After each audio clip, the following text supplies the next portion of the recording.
तो दोस्तों मैं यहाँ पर आपके साथ शेयर करती हूँ कि पैंट पे जेब कैसे लगानी है एक साइड में, राइट साइड। वैसे तो दोनों साइड सेम ही प्रोसेस है लगाने की, लेकिन मैं आपके साथ शेयर कर रही हूँ फ़िलहाल राइट साइड में, जहाँ पे मोस्टली लोग कई बार एक ही साइड पॉकेट लगवाते हैं और दोनों साइड नहीं लगवाते हैं। तो फ़िलहाल मैं आपके साथ एक साइड शेयर करने का बताती हूँ। तो सबसे पहले जो मैंने पैंट कट कर रखी है, देखिए आप, इसमें है फ्रंट साइड में बेल्ट और बैक साइड में इलास्टिक।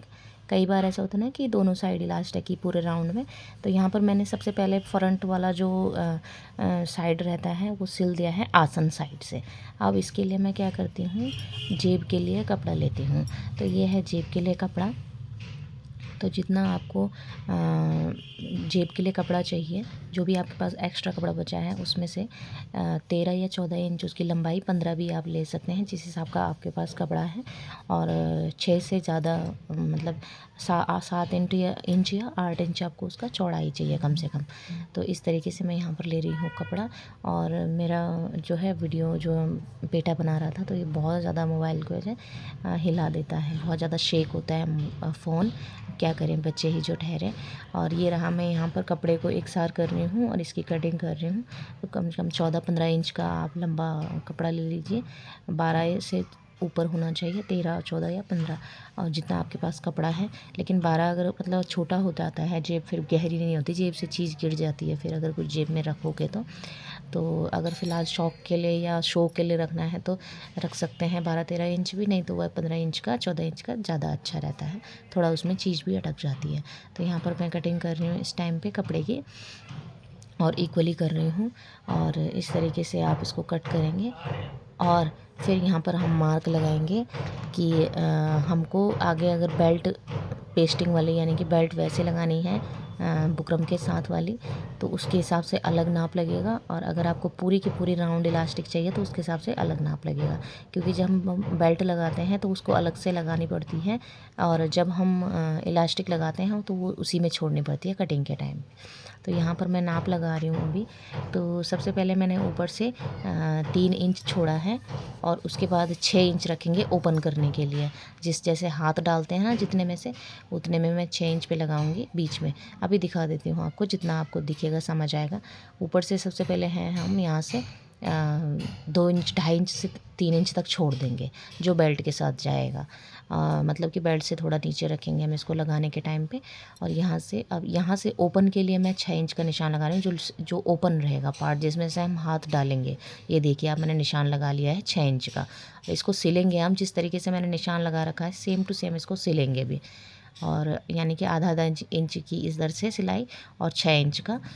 तो यहाँ पर मैं कपड़े के साथ इसको अभी सिलूँगी। जो फ्रंट वाला पार्ट है, बैक पार्ट में अभी हम कुछ नहीं कर रहे हैं, फ्रंट पार्ट में लग रही है जेब अभी। फ्रंट पार्ट मतलब आगे की तरफ जो हिस्सा रहता है उसमें। और ये राइट साइड की तरफ मैं लगा रही हूँ अभी जेब, क्योंकि जब सिंगल जेब लगती है वो राइट साइड ही लगती है। अगर दोनों तरफ लगेगी तो वो अलग बात है, लेकिन अगर एक ही पॉकेट लगानी है आपको तो वो राइट साइड में ही लगेगी, राइट हैंड साइड में। तो यहाँ पर मैंने नीचे कपड़ा रखा हुआ है पैंट का, और ऊपर रखा हुआ है जेब का। जो मैंने 6 इंच का निशान लगाया था उसमें मैंने सिलाई लगा दी है। अभी मैं दिखा देती हूँ आपको जूम करके कैसे सिलाई लगा रखी है, और इसमें कट लगा रही हूँ ताकि इसको पलट सकूँ। ये देखिए अब ये सिलाई है। ऊपर की तरफ जो 2.5 इंच का कपड़ा छोड़ा हुआ था वो अलग, और सिलाई सिर्फ 6 इंच में लगा रखी है अभी। ये देखिए आप। अब कट कुछ इस तरीके से तिरछे में लगाना है, सीधा कट नहीं लगाना है आपको, तिरछा कट लगाना है। आपने कट देख लिया है फ़ोन में ही, वीडियो में। अब इसको कट लगाने के बाद इसको हम पलट देंगे, और पलटने के बाद इसमें लगाएंगे सिलाई। अभी दिख जाएगी आपको, ये देखो इस तरफ से पलटेंगे। अभी पॉकेट हमने सिर्फ पॉकेट वाला आगे का हिस्सा सिला है, ये देखिए आप। अब यहाँ से इसमें इस तरीके से सिलाई लगाइए ताकि पलटने के लिए आसानी रहे। इसमें इस तरीके की सिलाई लगाने के बाद ये देखिए आप, अब सिलाई लगेगी। अब ये इस तरीके से अंदर पलटा जाएगा। अभी सिंगल साइड ही लगी है, ये देखिए। अब ये करने के बाद ऊपर से इसमें एक और सिलाई लगेगी, जो कि जेब की फिनिशिंग के लिए लगती है। ये देखिए आप, यहाँ लगेगी, मतलब एक पैर की सिलाई छोड़ के। ये देखिए आप इस तरीके से। ये अभी सिर्फ एक पार्ट में जुड़ा है, फ्रंट पार्ट में पैंट के। अब इसमें आएगी बैक पार्ट जोड़ने की बारी। तो ये रहा जेब का हिस्सा। अब जेब सिली जाएगी, किस तरीके से सिली जाएगी अभी मैं दिखाती हूँ आपको। ये देखिए, अगर आपके पास सिंगल कपड़ा है, आपने कट कर रखा, तो वो सिर्फ एक ही तरफ से सिली जाएगी।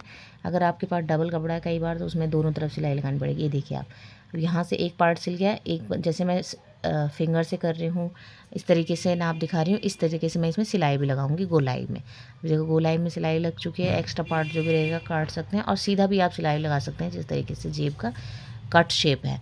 और इसको अब सीधा करेंगे, सीधी साइड जाएगी इसके दूसरे वाले जो पैंट का पीछे का जो पार्ट रहेगा उसके साथ सिला जाएगा। ये देखिए आप, इस तरीके से मैंने यहाँ पे इसको अंदर की तरफ रख लिया है। अब ये जेब हो गई और इसके ऊपर से लगेगी सिलाई। अब ये देखिए आप, अब इसमें जो बैक पार्ट है ना उसका आसन जोड़ रखा है मैंने अलग से। अब यहाँ पर सिला जाएगा बैक पार्ट। और बैक पार्ट का जो आसन है वो फ्रंट पार्ट से थोड़ा बड़ा होता है तो उसको उस हिसाब से रखना है, यानी कि नीचे से मोहरी की तरफ से सिलाई लगाते हुए लानी है बराबर इक्वली। जो बड़ा छोटा बचेगा वो ऊपर की तरफ बचेगा बेल्ट की तरफ। ये देखें आप, इस ऐसे सिला जाएगा। जो पार्ट हम जेब का सिल चुके हैं ऑलरेडी उसमें कुछ नहीं करना, नीचे वाला पार्ट उसमें सिलना है जेब का और पैंट का। ये देखिए आप यहाँ से अब इसमें सिलाई लगाएंगे नीचे मोहरी की साइड से। ये देखिए आप, सिलकर जेब बिल्कुल एकदम तैयार हो चुका है। और बेल्ट लगाना मैंने इसमें नहीं बताया आपको, बेल्ट लगाना मैं फिर किसी और वीडियो में बताऊंगी।